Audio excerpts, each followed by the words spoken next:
क्या आपके साथ कभी ऐसा हुआ है कि आप किसी से मिले, उसने अपनी इंट्रोडक्शन दी, अपना नाम बताया और विद इन 5 सेकेंड आप भूल गए कि उसका नाम क्या है? अगर ऐसा आपके साथ हुआ है तो घबराइए नहीं, आप अकेले नहीं हैं, ये बहुत ही कॉमन है।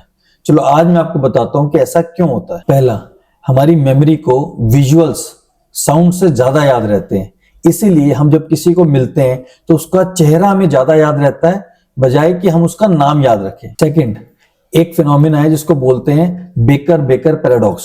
मींस आज हमें कोई बताए कि ये इंसान बेकरी में काम करता है और एक बताए इसका नाम बेकर है, तो हमें दोनों में से ज्यादा याद ये रहता है कि वो बेकरी में काम करता है।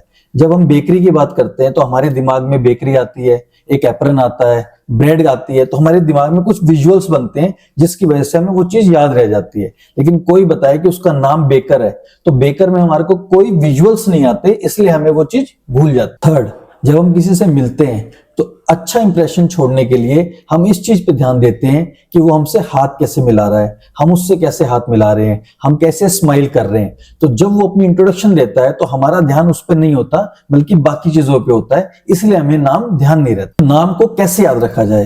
फर्स्ट, आपको रिपीट करना है उसका नाम इमीडिएटली।